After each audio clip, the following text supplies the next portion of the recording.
पूर्ण परमात्मा सर्व सृष्टि रचनहार कबीर देव प्रत्येक युग में इस धरा पर अवतरित होते हैं और एक आम जनसाधारण की तरह लीला करते हुए अपने वास्तविक घर यानी सतलोक की जानकारी भक्त समाज को देते हैं।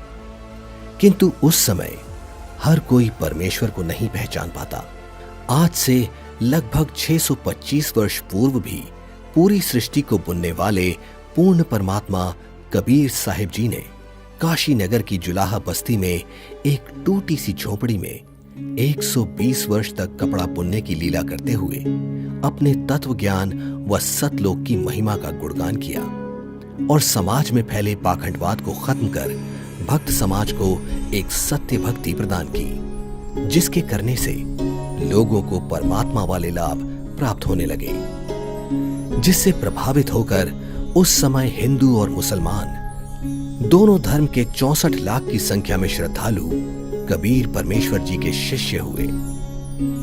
वहीं दूसरी तरफ कबीर परमेश्वर जी को एक आम भक्त, संत व गरीब जुलाहा समझ उस समय के मुल्ला, काजी, पंडित और ब्राह्मण कबीर साहिब जी की महिमा चारों तरफ फैलते देख ईर्ष्यावश आए दिन उन पर जुल्म करने की असफल कोशिश करते ही रहते थे।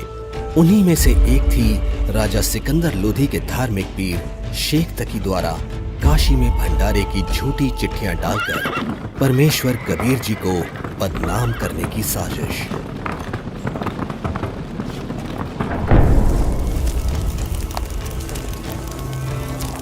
इस कबीर ने तो हम सभी का जीना हराम कर रखा है।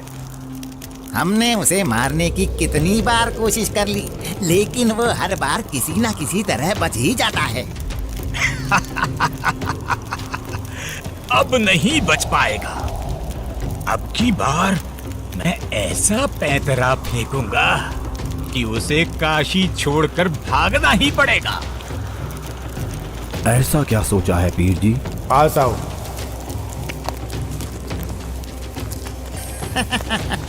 आपने भी क्या तरकीब सोची है? अब तो उसके लिए भारी मुसीबत आने वाली है। अगले ही दिन से एक पत्र भारतवर्ष के कोने कोने में सभी मठों, आश्रमों, मंदिरों में पहुंचने लगा।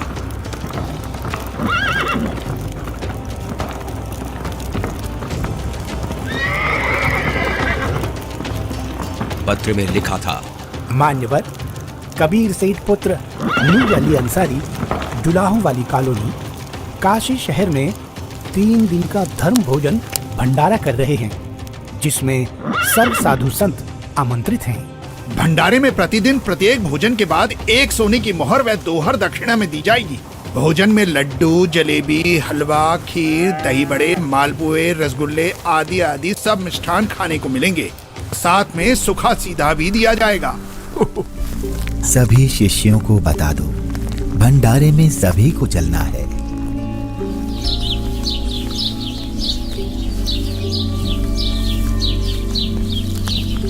जगह जगह झूठी चिट्ठी के पहुंचते ही हर तरफ भंडारे की चर्चा होने लगी, जिसके बाद सोने की मोहर और दोहर के लालच में पूरे देश से लाखों की संख्या में लोग काशी में निश्चित दिन से पहले वाली रात्रि को ही पहुंचने लगे और देखते ही देखते पूरी काशी नगरी भंडारे में आए साधु संतों से भर जाती है। अरे भक्तों, आज इतनी भीड़ कैसे लगी है? तुम किस नींद में सोए हुए हो? तुम्हें पता नहीं, यहाँ काशी में कबीर नाम का सेठ 3 दिन का भंडारा कर रहे हैं, जिसमें प्रत्येक भोजन के साथ 1 सोने की मोहर व दोहर भी दी जाएगी। आपको कोई निमंत्रण पत्र मिला है? हाँ, ये देखो चिट्ठी। ये जरूर किसी की बदमाशी है। मुझे जल्दी से गुरुदेव को सब बताना चाहिए। गुरुदेव, गुरुदेव, गुरुदेव। क्या हुआ रविदास? गुरुदेव, आज तो अपनी काशी छुटेगी। उन दुष्टों ने तो हद कर दी। आपके नाम की झूठी चिट्ठी बंटवा रखी है कि कबीर सेठ पुत्र नीरू 3 दिवसीय भंडारा करेगा, जिसमें प्रत्येक भोजन के बाद खाने वाले को 1 सोने की मोहर और 1 दोहर भी दी जाएगी। अच्छा, और अब उस झूठी चिट्ठी को लेकर लाखों की तादाद में लोग भंडारे के लिए आए हुए हैं। रविदास, आज तो सारी सीमाएं पार कर दी हैं उन नादानों ने। मैं गरीब आदमी, मेरे पास तो अपने परिवार के लिए ही मुश्किल से अनाज होता है। इतने लोगों को मैं कहाँ से भोजन खिलाऊंगा? आप अंदर से दरवाजा बंद कर लो और कोई भी आए तो खोलना मत। जब कोई नहीं मिलेगा तो थक हार कर अपने आप वापस चले जाएंगे। गुरुदेव, ये नकली धर्म के ठेकेदार रोज आपके खिलाफ कुछ ना कुछ षड्यंत्र रचते ही रहते हैं। कोई बात नहीं रविदास, जैसे तैसे आज का दिन और निकाल लेते हैं। रात को निकल जाऊंगा मैं अपने परिवार को लेकर कहीं दूर। तंग आ चुका हूं मैं इनके इन रोज रोज के कारनामों से। मैं बोलता सच्चाई हूं और ये समझते उसको निंदा है। आ जाओ रविदास, बैठ जाओ। दोनों भगवान को याद करते हैं। आपत्ति के समय उसी को याद करना चाहिए। वही सबकी लाज रखते हैं, हमारी भी रखेंगे। जिसके बाद परमेश्वर कबीर जी अपने 2 रूप धारण कर एक रूप में तो रविदास जी के साथ झोपड़ी में विराजमान रहते हैं तथा दूसरे रूप में ऊपर सतलोक में पहुंच जाते हैं।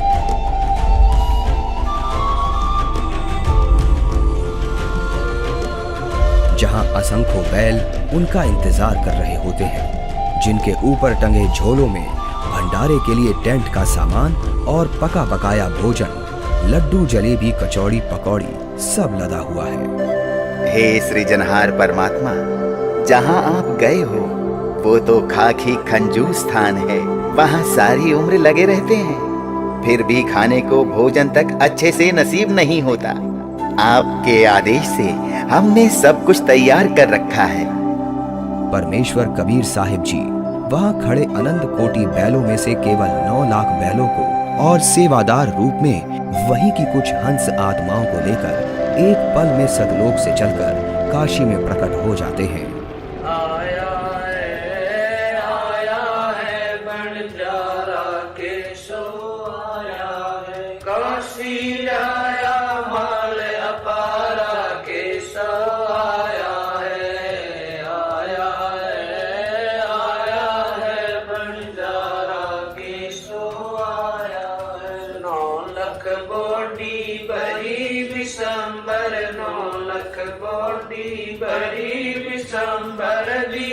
कबीर भंडारा के सो आया है, आया है बंजारा के सो आया है। धरती ऊपर तंबू ताने, धरती ऊपर तंबू ताने, चौपड़ के बंजारा के सो आया है,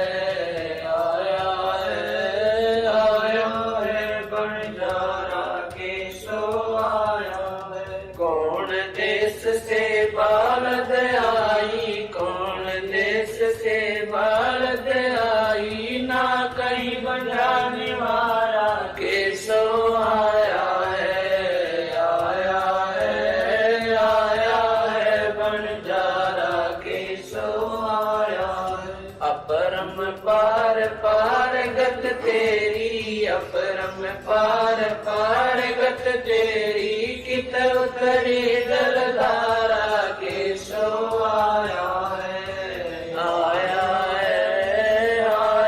है बंजारा के सो आया है। साहूकार नहीं कोई जाके, साहूकार नहीं कोई जाके, काशी नगर मजारा के सो आया है,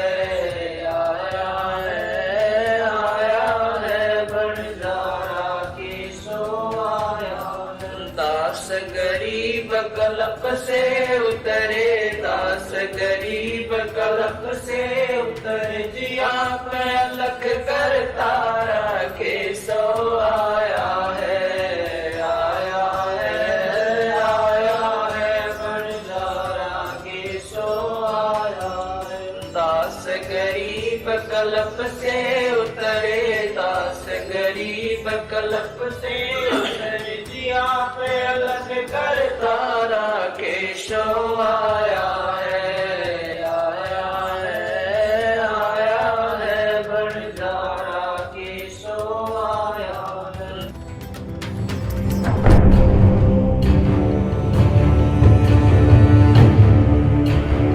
राजन, आपके गुरु का निमंत्रण आया है भंडारे का, आप चलेंगे नहीं क्या?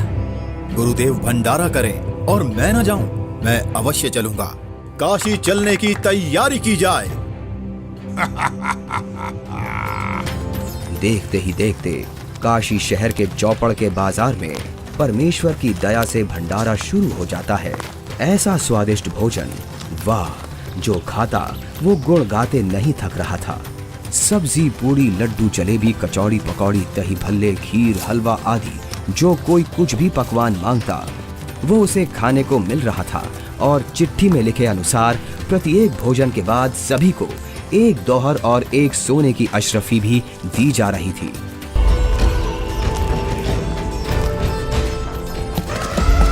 उधर से दिल्ली के बादशाह सिकंदर लोधी भी, जो परमेश्वर कबीर जी का शिष्य हो चुका था, अपने धार्मिक पीर शेख तकी के साथ भंडारे में पहुंच जाता है। अरे, ये क्या हो रहा है? ये भंडारा कैसे चल रहा है?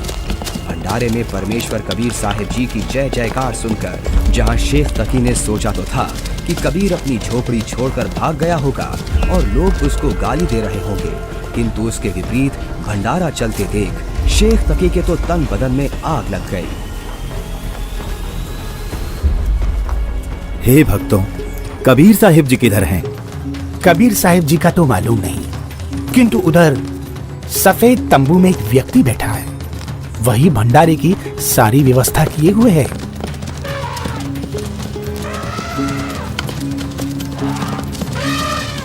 ये भंडारा कैसे चल रहा है?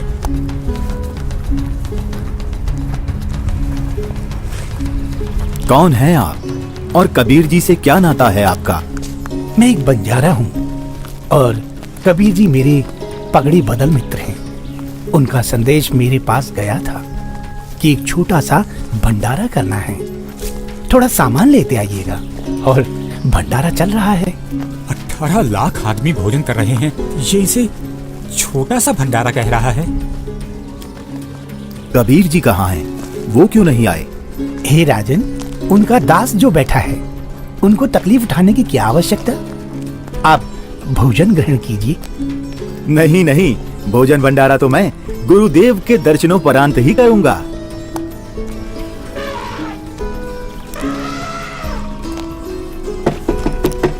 हे गुरुदेव, लगता है उन्होंने हमें यहाँ भी खोज लिया।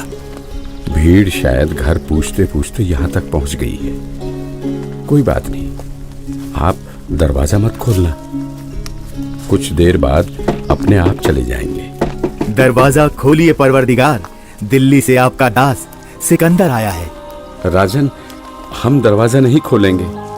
इन लोगों ने तो आज सभी हदें पार कर दी हैं। मेरे नाम से झूठी चिट्ठी डाल रखी है।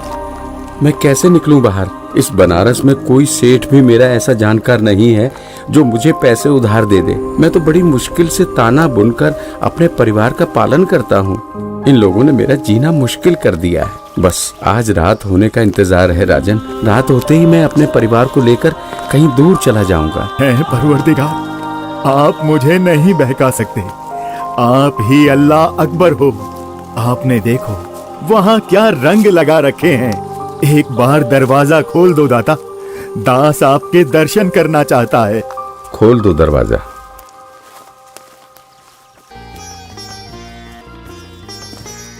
हे परवरदिगार, भंडारे में सभी जगह आपकी जय जयकार हो रही है। हर कोई आपके दर्शन करना चाहता है। दया करो परवरदिगार, दया करो। राजा सिकंदर लोधी के आग्रह करने पर परमेश्वर कबीर जी जैसे ही भंडारे में चलने के लिए खड़े होते हैं, तभी उनके सर पर अपने आप ही हीरे पन्ने से जड़ा हुआ एक बहुत ही सुंदर मुकुट आ जाता है और कुटिया से बाहर निकलते ही उस परम पिता पर आसमान से फूलों की वर्षा होने लगती है। रविदास जी, आज ये सेवा मुझ दास को दे दीजिए। आप तो रोजाना करते हो।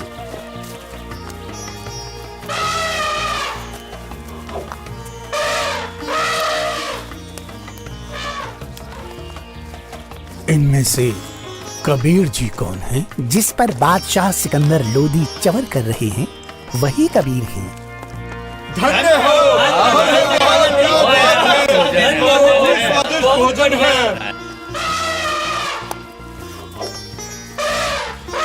इसके बाद कबीर साहिब जी अपने ही दूसरे रूप केशव से मिलने के लिए उनके तंबू में आते हैं और जो ही परमेश्वर कबीर जी तंबू में प्रवेश करते हैं तो देखते ही देखते अपने आप उनके लिए एक सुंदर सिंहासन लगने लग जाता है जिस पर चारों तरफ हीरे पन्ने मोती जड़े हैं। परमेश्वर कबीर साहिब जी आसन ग्रहण करते हैं। उधर परमेश्वर को देखने के लिए भंडारे में आई लाखों की भीड़ टेंट के चारों तरफ इकट्ठा हो जाती है, जिसके बाद केशव रूप परमात्मा कबीर जी से कहते हैं, हे परमेश्वर, आप अपने अद्भुत लोक को छोड़कर इस झूठ कपट वाले लोक में क्यों आ गए? आप इनका भला सोचते हो, इनको अमृत भोजन खिला रहे हो और ये आप ही के विरुद्ध इकट्ठा हुए रहते हैं। केशव, सब लोग मैंने ही रचे हैं, सबका धारण पोषण मैं ही करता हूँ। तू मेरे दुख को नहीं जानता, ये सब मेरे बच्चे ही हैं। अपनी अज्ञानता से ये काल के जाल में फंसकर भयंकर कष्ट उठा रहे हैं और उसी काल के प्रभाव से ये आज मुझे अपना दुश्मन मान रहे हैं। मैं इनको सतभक्ति देकर वापस लेने के लिए आया हूँ। परमेश्वर जी, आप हंस लोक को छोड़ इस जीव लोक में आए, जिनका हाड़, चाम और रक्त का बना शरीर है, जिसमें विष्ठा भरी पड़ी है। आप इनसे कैसे भक्ति कराओगे? केशव, भैंस या गाय आदि को बच्चा होने से पहले उसमें सिर्फ हाड़ चाम होता है, दूध नहीं होता। और जब बच्चा हो जाता है तो उसी हाड़ चाम के शरीर से दूध की बाल्टी भी भर जाती है। ठीक इसी प्रकार मैं इनमें भक्ति प्रवेश करूंगा और उस भक्ति से इस हाड़ चाम के शरीर में ही इनको सतलोक प्राप्ति होगी। हे परमेश्वर, ऐसे लोक में जहाँ जमीन पर पांव रखते ही दंड लगता है, ऐसे गंदे लोक में आपकी वहनी पर मैं बलिहारी हूँ। वही शेख तकी की चाल उसी पर उल्टी पड़ गई। उसने लोगों को इकट्ठा तो इसलिए किया था कि कबीर किसी को भोजन करा नहीं पाएगा और लोग उसको गालियां देंगे, लेकिन कबीर जी ने उन इकट्ठा हुए लाखों भक्तों को 3 दिन तक मोहन भोजन भी खिलाया और सोने की मोहर व दोहर देकर सत्संग से उनका अज्ञान अंधेरा भी हटाया। फिर भी ये सब शेख तकी से देखा नहीं गया। उसके अंदर जलती ईर्ष्या की आग इतने महान समागम में भी कमी ही ढूंढ रही थी और इसी आग में शेख तकी मुंह बनाकर सिकंदर लोधी से कहने लगा, चलो राजन, इसने क्या भंडारा किया है? बहुत अच्छा सा किया है। ऐसे ऐसे तो हम 100 भंडारे कर देंगे। शेख तकी ने जब इतना कहा ही था कि बोलते बोलते उसका मुंह टेढ़ा का टेढ़ा ही रह गया और वो गूंगा बहरा भी हो गया। उसने कुल 52 बार कबीर साहिब जी पर जुल्म किए, परंतु ये उसके जीवन की आखिरी बकवाद थी जो उसने कबीर परमेश्वर जी के साथ की। 3 दिन तक समागम चला। तीसरे दिन सेवकों ने बचा हुआ सामान व टेंट आदि बैलों पर लाद दिया और चल पड़े।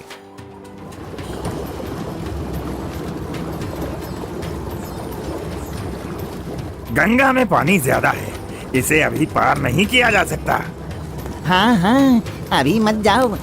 बंजारे और बैल जैसे ही गंगा के किनारे पहुंचे तो गंगा का पानी एकदम कम हो जाता है और फिर सारे बैल निकल जाते हैं, जिसके बाद गंगा का पानी फिर से ओवरफ्लो होकर बहने लगता है, जिसे देख वहां खड़ी भीड़ आश्चर्यचकित रह जाती है।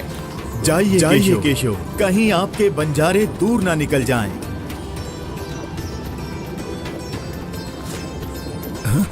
ये क्या? कहाँ गए बैल, कहाँ गए बंजारे? राजन, जहाँ से आए थे वहीं चले गए। इससे पहले कि सिकंदर इस बात को समझ पाता, उसी समय केशव भी कबीर जी के अंदर समा गए। सिकंदर दंग रह गया। रोते हुए कबीर परमेश्वर जी के चरणों में दंडवत की।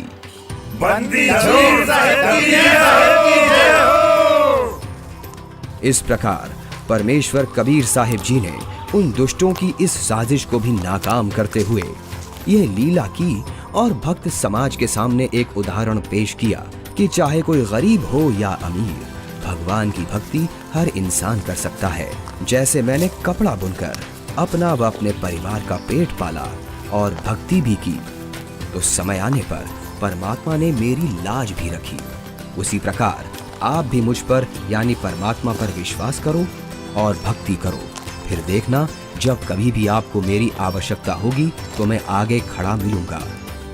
पर्वत पर्वत मैं फिरा, कारण अपने राम, राम सही के संत मिले, जिन सारे सब काम सत साहिब। ये अनमोल ज्ञान जगत गुरु तत्वदर्शी संत रामपाल जी महाराज के सत्संगों का अंश मात्र है। संपूर्ण आध्यात्मिक ज्ञान के लिए सुनिए संत रामपाल जी महाराज के मंगल प्रवचन।